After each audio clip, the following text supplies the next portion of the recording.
This question is for Amber. I'm a 19-year-old female and recently got into road cycling and would love to be a professional cyclist for a living, but I'm not sure if it's too late for me and how to become one. This is actually, you should listen to Sparky's podcast if you haven't yet, Laura, because Sparky became a pro well into her 20s. So pretty cool. She says, I ride my bike 5 to 6 times a week, at least 60 kilometers each time, and I'm really dedicated. I'm unsure about what event I would want to do, though. So Amber, this is entirely yours. we will step aside on this one. So I could talk for days on this, and I'll just try to hit some of the bigger points that I think are really salient. And the reason I could talk for so long on this is there's no clear path to this, but the one thing, if you just have one point that you take away from this right now, is it's not too late by a long shot. You're 19, you have so much time ahead of you. Don't stress on that front. I started racing bikes. Like, it wasn't like this was a hobby of mine and then I got into pro racing. I didn't actually even start racing bikes until I was 24. I turned pro at 25, and then I ended up retiring at 37. And I'm one example. Some other really great names that you should look up and read about their careers. Linda Jackson. Linda Jackson was my first coach. She didn't start racing bikes until she was 33, and she went to the Olympics at 37. Kristen Armstrong won a gold medal at 39 and another gold medal at 43. Amber Neben, she's 45. She's just been named to the World Championship team, and she's on the long team for the Olympics in Tokyo. Dotsie Bausch, silver medalist. Christine Thorburn, Olympian. These are really great names to look up. You can have a very long and successful career, and it doesn't have to start now. So you can be really patient with this. And there's two things I want to say about this too. One is there's really no clear roadmap to this. That's the bad news. Other sports, there's a really clear path from juniors, there's tryouts, there's levels, and there's a really clear sense of boxes to tick in order to make it to the next level. It's really not like that in cycling. The flip side of that, and the good part of that, is you can create your own path. So especially for women on the women's side of the sport, I'll say, because the men have even under 23 programs. And that's one of the things, there's kind of a dearth of junior programs in general, even fewer for women. Men's side of the sport does have more organized U23 programs. And at 19, you're kind of in that awkward position where you're not a junior anymore. There's no U23 programs for women. So you're really going to have to build your own path here, which can be a really great thing, actually. So with that, at 19, and I would say this to really anybody who's getting into the sport, but at 19, this is particularly true, take the long view of everything. So everything I'm going to say, everything that you're looking to do, take the long view of it. Look for sustainable ways to do these things, so that you're in this for the long haul and it's not just a short and intense thing. And following on to that, I would say, don't just try to get a pro contract as fast as you can. And there's a couple of reasons for this. One is you want to look at this as you're building a craft. This is your craft. It's not just an endpoint goal of getting a contract and signing on the dotted line.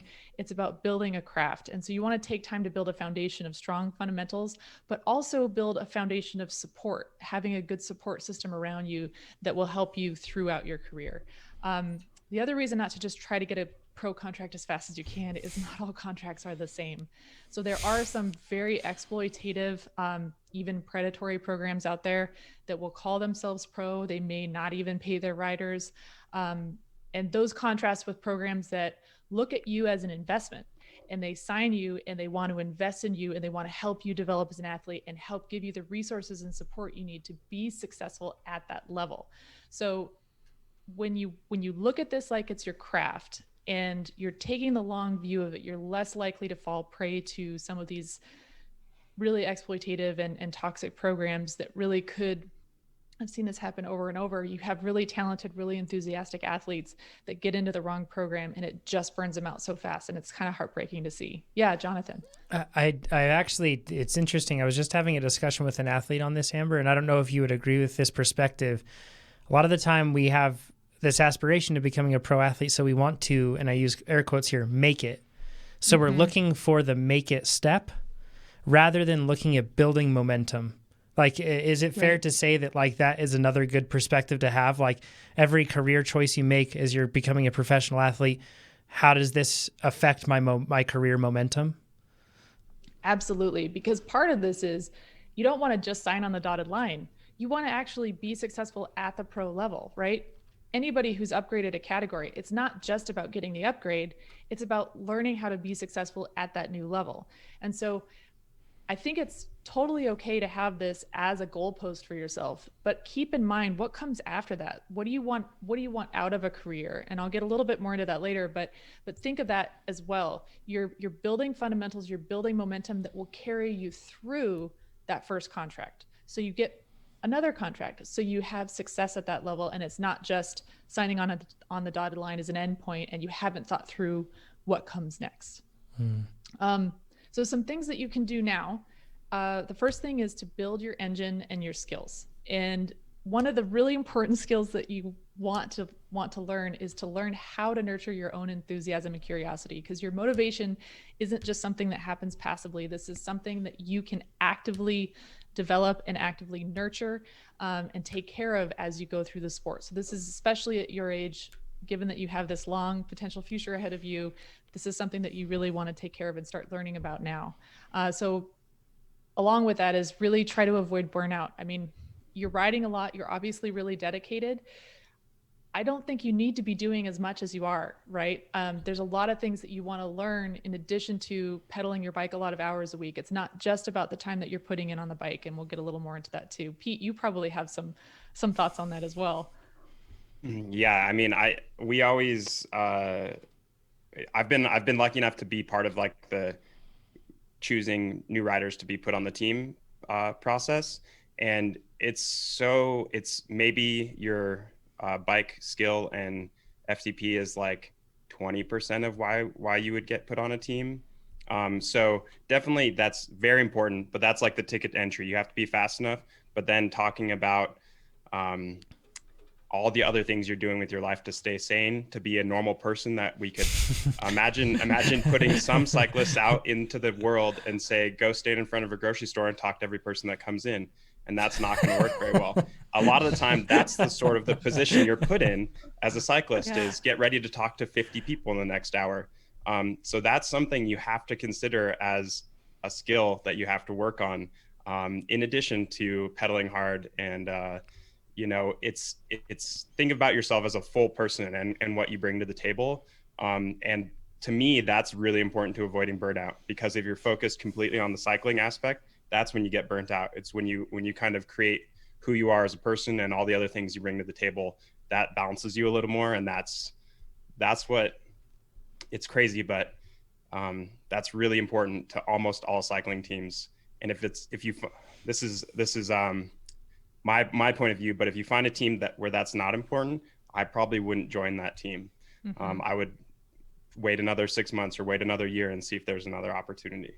Yeah, that's a great segue. I mean, one of the things I would suggest is to seek out mentors. So people like myself, like Pete, who have been in the sport. And when you're seeking out mentors, look for the people who have had longevity in the sport. Those are the people who've really figured out how to be in the sport and be successful in a sustainable way. And that's really important. And those mentors are the kinds of people that can help you with points like Pete just made, is evaluating opportunities that might come your way and helping you decipher what's going to be really helpful to you, where you might thrive, and what opportunities are maybe not worth taking advantage of. And in addition to that, so your mentors will be kind of part of a village that you want to build around yourself. And this is the village that you build around yourself. You want to have a handful of people that you absolutely trust with your life. So this could be a coach, this could be really close friends, it might be your parents, but these are people who genuinely know you really well and they have your best interests at heart. And they may not even have anything to do with cycling, but those people are going to be a very important sounding board for you when you're evaluating these kinds of opportunities, and they will be a really key support system for you as you're going forward. So you really want to start building a village. Part of that village will be some mentors who can help guide you. And that kind of creates this little bubble around you that helps you weather some of the ups and downs that are inevitable in a sport like this. And then to Pete's point, one of the things you can do that will help set you apart is to build a portfolio. And there's two sides to this. One is your results, your palmares, what you do on the bike. And then the other part of this is your marketability. And that's what you do off the bike. And that's exactly what Pete's talking about. Are you somebody who can get dropped in the room in the middle of a group of sponsors and just talk with them? I mean, they're not easy things to do. So The results part is, as Pete said, your ticket to entry. So this is possibly the most important. It's necessary, but it's not sufficient.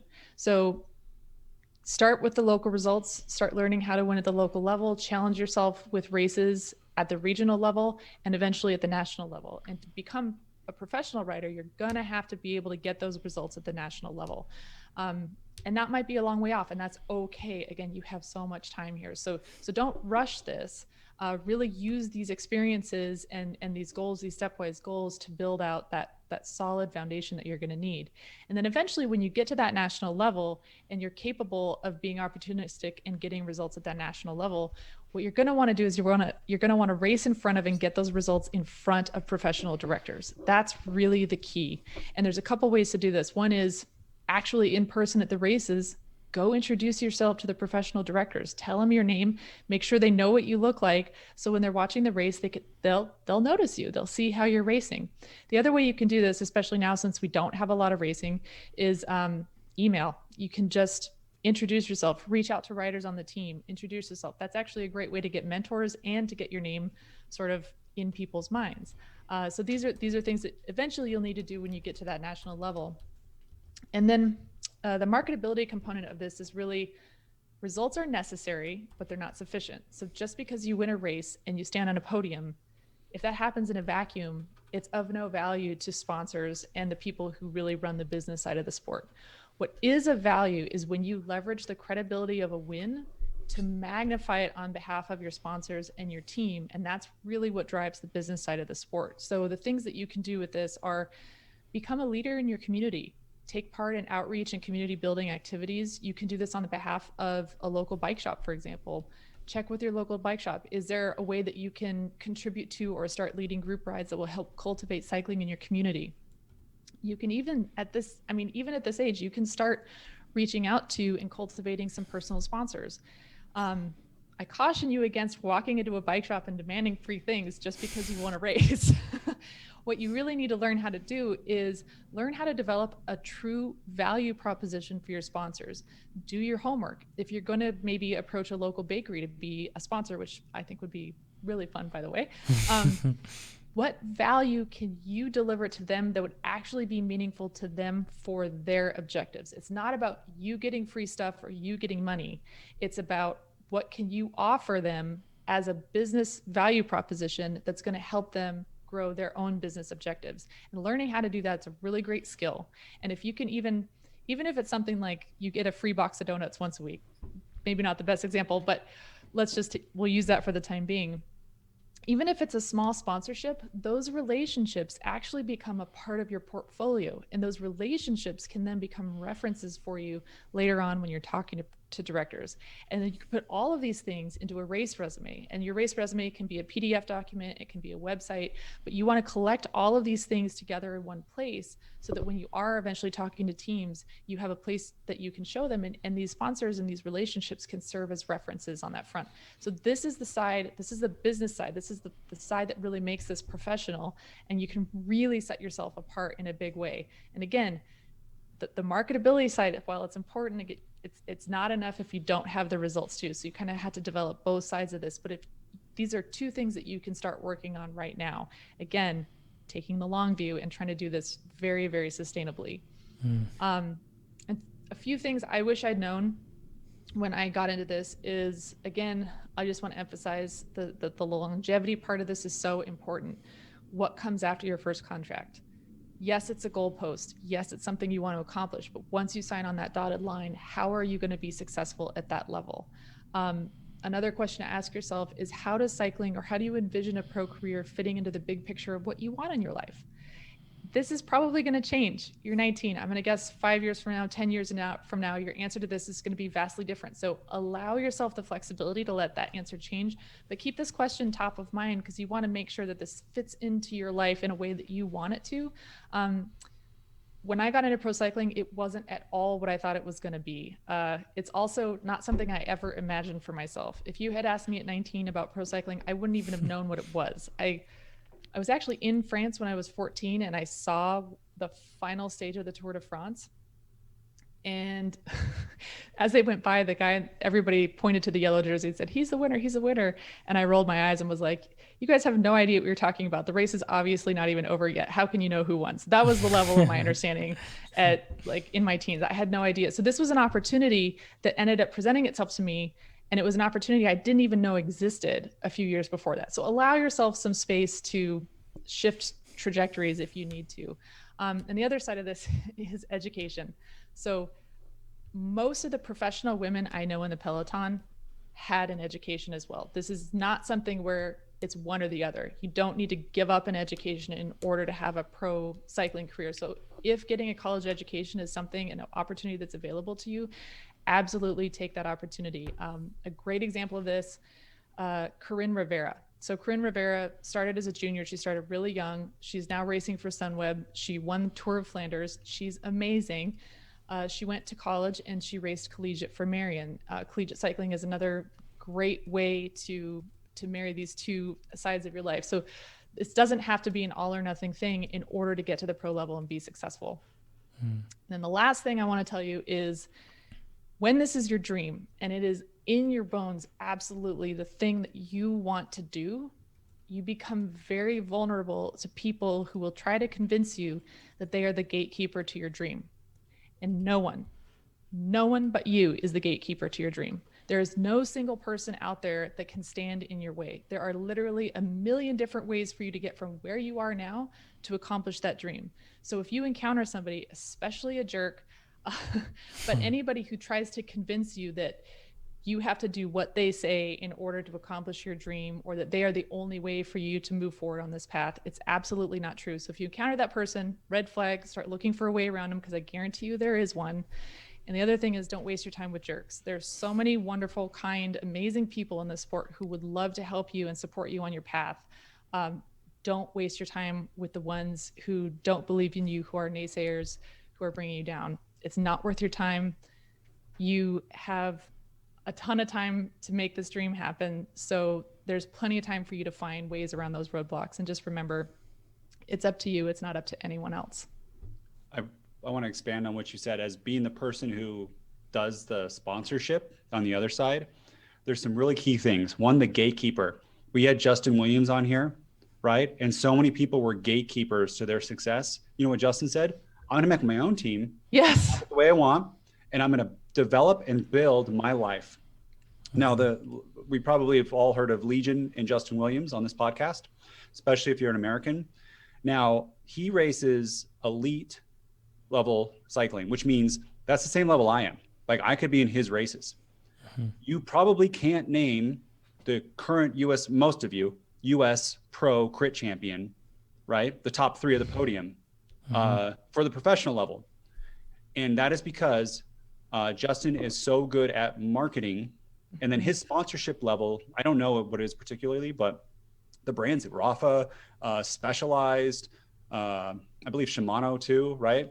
He's got the biggest brands in the world. SRAM, yeah. SRAM, yeah. oh, Yeah. Ooh, sorry. SRAM. Blue and red team there. They're very opposite. Yeah. Sponsoring him.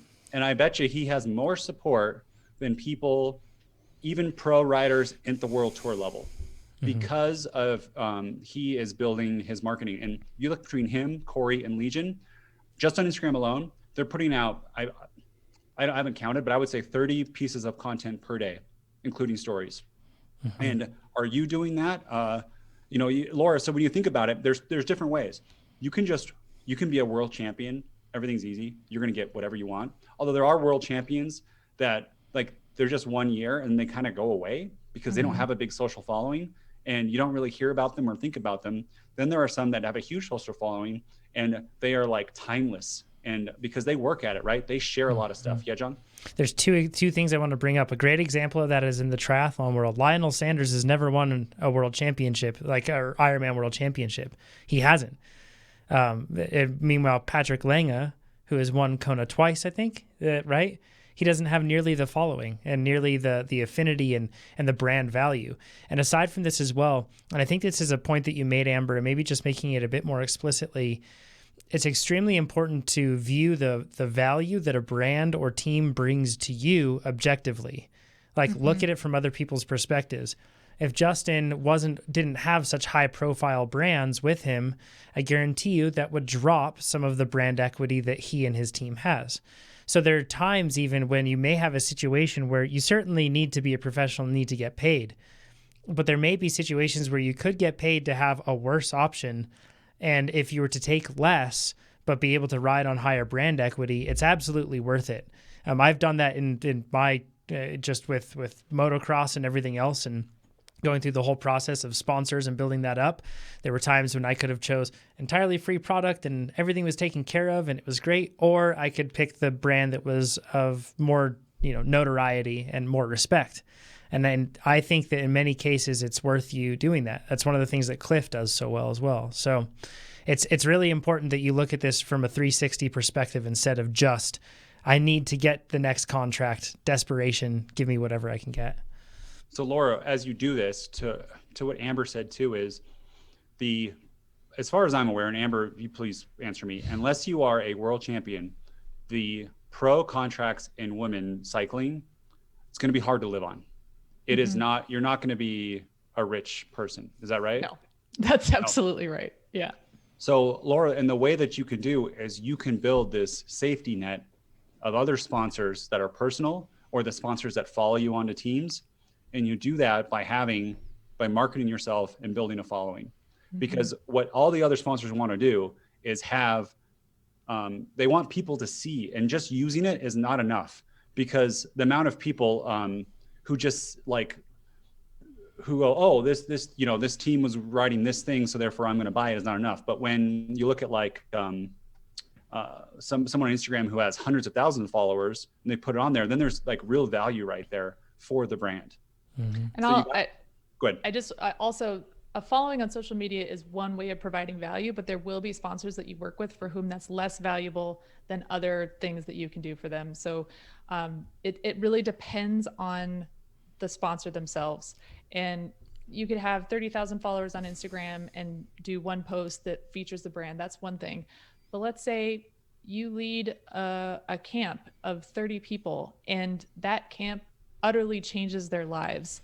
And those people then go home, into their communities and they share that joy and that life-changing experience with other people. That kind of really impactful emotional branding can possibly be more valuable depending on the sponsor and depending on who it is than just a simple social media post. Yes. So again, it goes back to developing a value proposition that's specific to the sponsor that you want to work with. And just so in that term, think of Rebecca Rush. She has her own private camp, right? And that adds so value. And then you have to too, if you want to go that route, that's a great route because it's not tied to your performance, right? You can have a camp that's tied to personality, and you can have mini camps, and then your fame starts to get up. And then these things work in tandem as like a camp and social following. It's hard to have a camp if no one knows who you are, right? If you don't advertise it at all. But then you start to have things where if you have a bad year or you break your leg, you can still get paid. If you don't make a contract one year, you can still get paid. And then it just leverages you in the future for stuff. And then also when you leave cycling, not all of you can get jobs at TrainerRoad, although I hope you do. But it's hard, right? And a lot of people transition out of it. It's the more you can build, basically you have to market yourself. That's the biggest thing. If you just rely on results, you have to be world champion to really truly make it, but you can make it in a huge, huge way by combining training and marketing. Yeah. The training probably at this point of your career is developing yourself as an athlete is the most important thing you can do right now. Start on these other things, take some steps on these other things, but focus on building that engine and skills right now in a sustainable way that's going to be fun, that's going to carry your enthusiasm through potentially a multi-decade career. That's what you want to really focus on now. And you can start to take steps with these other things, and they'll become more important as you start to reach that national level of the sport. I just want to share a quick story. So when I was racing in Europe, I had a teammate who was 19 and she was incredibly talented. I mean, she was like a shoo-in for the white jersey at the Giro Rosa. She was amazing. And we got halfway through the season and she was utterly miserable. She was so burned out. She had come into the season, firing on all cylinders, was really motivated, but she trained like berserk and it was a really stressful situation. And she really started to break down and she needed a break. And I remember we had this conversation at one point and I realized, Linda Jackson didn't start racing until she was 33. She had a very long, very successful pro career. This girl, my teammate, she was 19. I looked at her and I said, you could literally take a decade off and make a comeback and still have a decade-long career. So 19, you have time. Take your time, do it right, do it sustainably, maintain your enthusiasm and your love for the sport, view it as a craft and a process, and you can't lose.